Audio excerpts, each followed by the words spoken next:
like a Guys, I'm so excited to talk to you, man. A range of things. I wish I could turn this camera around so you can see all my stickies, Neysan. But first and foremost, how excited are you about June 17th, man? Like, has it been a countdown to this moment? It has, actually, I'm trying not to think of it too much. Okay. I don't want to get too excited, but I'm really excited for more than you can imagine, for people to be able to release your baby, out to the world is terrifying, but also very exciting at the same time. But I'm super excited to see what's going to happen. It'll be interesting to see how so-called Western audiences react to the film.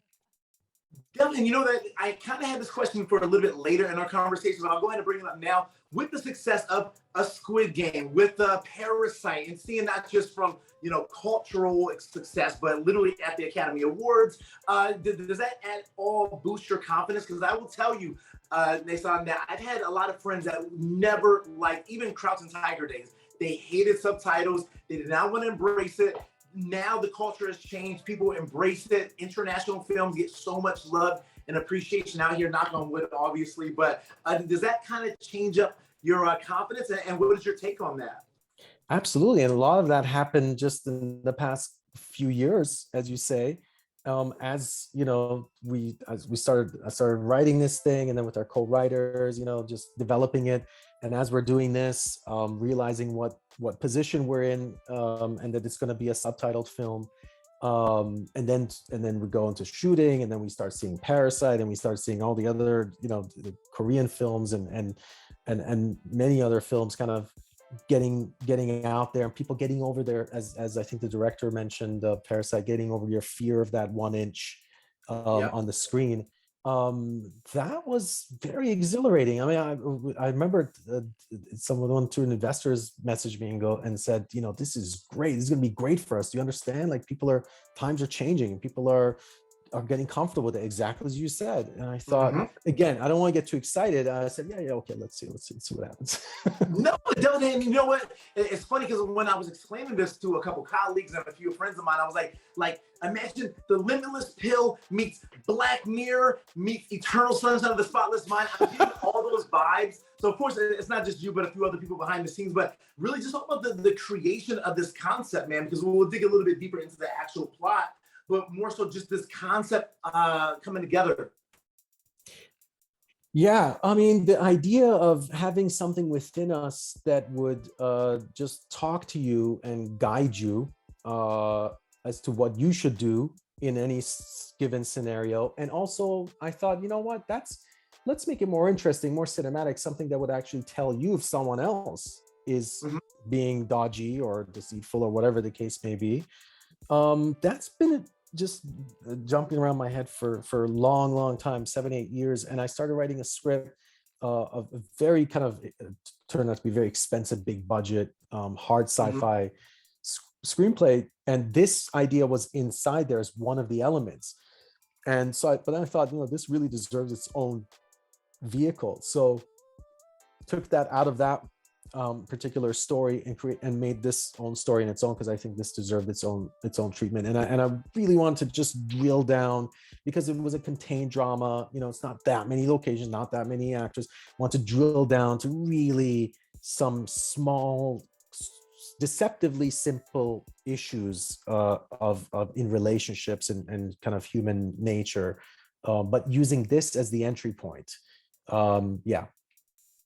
And I love it. And the great thing about relationships is it's universal, right? It's not so much a Western or Eastern thing. It is a universal thing. We see it in all cultures. There's always, that deception. There's that, are you being completely honest? And I love, like, in the film, like, there's levels of guidance, right? It's not just like a, universal level. Like, the deeper, the higher up you get, you really can't lie. You really can't deceive. So just kind of going back to that central topic of relationships, how excited were you to make sure, I mean, you hit the nail on the head. This is something that everybody can relate to in some regard, man, whether former relationships, new relationships. I just love, yeah. I mean, you're right. Look, the debates and the discussions you have couples having after they see the film, that to me is when I saw that happening in our first audiences, when I started showing the rough cut, I sat back and I thought, okay, I think we got something here, because people are getting passionate, and they're arguing, and they're going, well, what, would you take the pill? Why wouldn't you take the pill? What are you trying to hide? I saw couples getting, Yeah. and I saw men taking kind of that male perspective and females taking that, and I saw the different perspectives. And I started thinking, wow, that's kind of interesting. I guess it is a universal thing. And in China, I don't know if many people know this, when they first released it theatrically, they did it on what's called Singles Day. um, so in China, it's the opposite of Valentine's Day. So it happens November Wait. 11th. So November is the 11th month, and the 11th of the 11th month, 1111, signifying a celebration of being single. If you are single, so it's an Yep. anti-Valentine's Day. So they released it on that day, and they put on the posters, warning: do not bring your significant other to see your film. You might, you might have a debate. You might break up. Obviously, it was tongue in cheek as a joke, but yeah, some people took that took that to heart, and because we saw like a lot of people getting into some intense debates and discussions about this whole thing, and also debates and discussions about near the ending of the film. What would you Yeah. have done? This? Would you have done that? Why would you have done that? Wait, you did that? You would have done that? What's wrong? Like, yeah. No, absolutely. And next, let me also ask you about the actual, the timeline and the sequence, because that's something that's a little bit difficult to get correct, right? Where you go forward, but then you go back, and there's a lot of back and forth. There's also the Great War discussion. There's a lot of things that you just hope people get. And I'm just saying, from my own personal viewing, nail on the head, everything works smoothly. And that's just, was that at all a challenge? Did you embrace the challenge? Because like I said, time sequences can be a tricky thing in films. It is tricky. It just requires a little bit, and this is the bit that I don't know if it's going to work out, but it needs, and obviously you had the patience to kind of, as you sit through it, it comes together. It's kind of, I kind of call it more Hitchcockian. It kind of, you gotta sit through a little bit, and then it'll start making sense. The puzzle starts coming together. It's meant to be kind of like a mystery piece as well. But here's one potentially simple way to keep track of things. So we have aspect ratio changing. So you got the 4:3 aspect ratio that usually is happening in the current. If you see that, that's in the current timeline. When we switch to the 2:3:9 aspect ratio, that's usually the past. So that I tried to do that to give people, to help them out a little bit. Exactly. Now we've flashed back. Okay, now we're back to Exactly. And so I just wanted to show you one of my stickies. Slow burn. Slow burn. It's a slow burn, man. And again, it goes back to being, the movie heads, the people that can appreciate films are going to love it, man. Because we live in a TikTok universe now where people need things fast, but you intentionally tell an amazing story with a slow burn. And we see those relationships like real life. They're happy, they're a little bit angry, then they get back together, they take a walk outside, it's all green. There's so many different moods and changes, which once again goes back to my slow burn, which I absolutely love. And I know you kind of touched on that, so we'll move past that topic. 90 minutes, man. I cannot thank you enough for giving us a film that doesn't drain us to the 2.5 hour point, but also is not too short. How important was it to make it a 90-minute-ish film? I think the original cut was almost 2 hours, and I thought, this is crazy. Okay. This is not gonna, this is not gonna. It's even I'm falling asleep here. But I think 90 is okay. Look, there's some people who come to me and have said, look, I could have made this in 20 minutes. I don't know what you're doing here. I said, well, yeah, but it's not that kind of film. It's a meditative visual kind of journey for me. And it's, as much as it is about the storytelling and the story and the characters, it's also, as you say, TikTok world we are living. It's really meant to step back and just take a deep breath, just meditate a little bit in the off moments on the visuals. Just, I love Jose Cien, which is an amazing Taiwanese director, and he just all his, he did the film Assassin, which I was sitting in the theater. This is a master filmmaker, and most people left the theater after 10 minutes because they couldn't handle it. It's really slow. Each shot is a static shot for like 5 minutes, but it's beautiful. It's a panorama. It's a beautiful vista that he just captures on film. It looks like moving paintings, but very slow moving paintings. I just stuck with me. I thought it was so beautiful.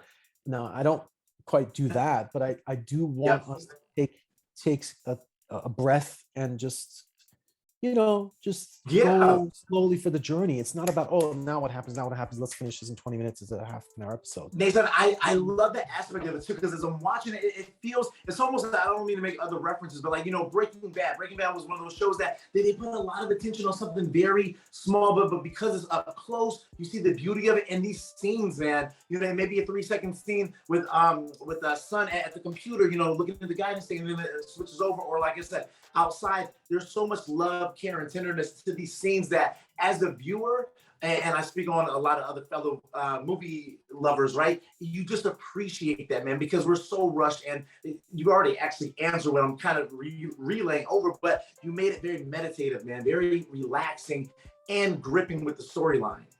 Thank you, man. Thank you. I don't know how you're supposed to respond to that. And I'm still wanting to that you, you know, and maybe we'll just kind of end it on this note, because I want you to keep things moving this on. But, you know, what is success defined for you in this particular film, man? Because it's easy to say, oh, how many streams or how many views did we get? But, you know, there's also the cultural impact, right? Contributing to movie making and amazing culture appreciation. So just for you personally and maybe professionally, just how do you view success with this particular project, even getting it out to the masses?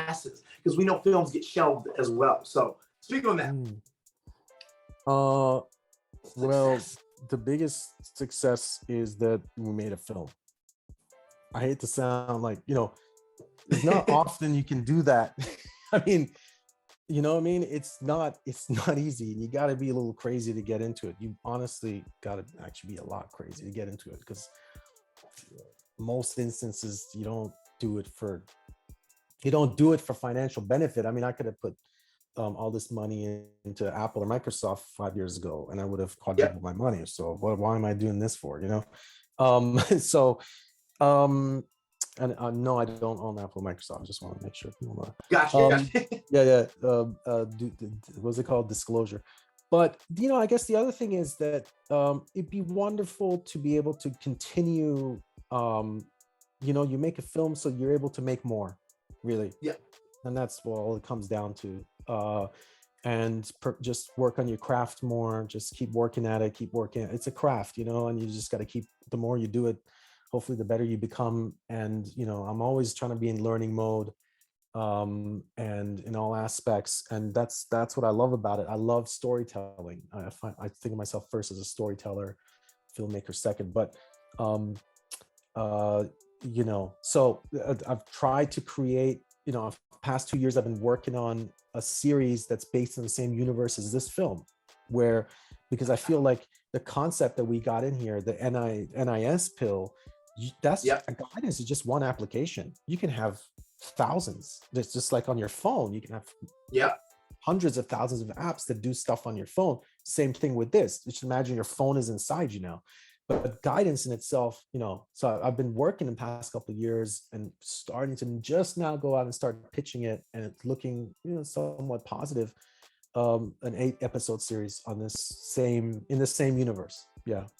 And I'm sorry, I know I'm wrapping this up. Don't worry, Emma, I'm wrapping this up. But I just want to say real quick, Neysan, that no, because as I'm watching it, there's so many stories that you kind of want a little bit more on, right? You want to get back to that great board. You want to get more into like the creation of guidance, like from the very initial part. And you know, we have a very limited cast, you know, seeing some additional people's interactions and whatnot. So no, I think you set up an amazing, I know you set up an amazing kind of setup, and I'm rooting for you, man. So enjoy this journey. Absolutely enjoy the journey. Once you can exhale and June 17th has passed and you're ready to be like, oh my gosh, I want to do more press and media because I'm celebrating now, we will do a part 2. Neysan, I cannot thank you enough. Congratulations.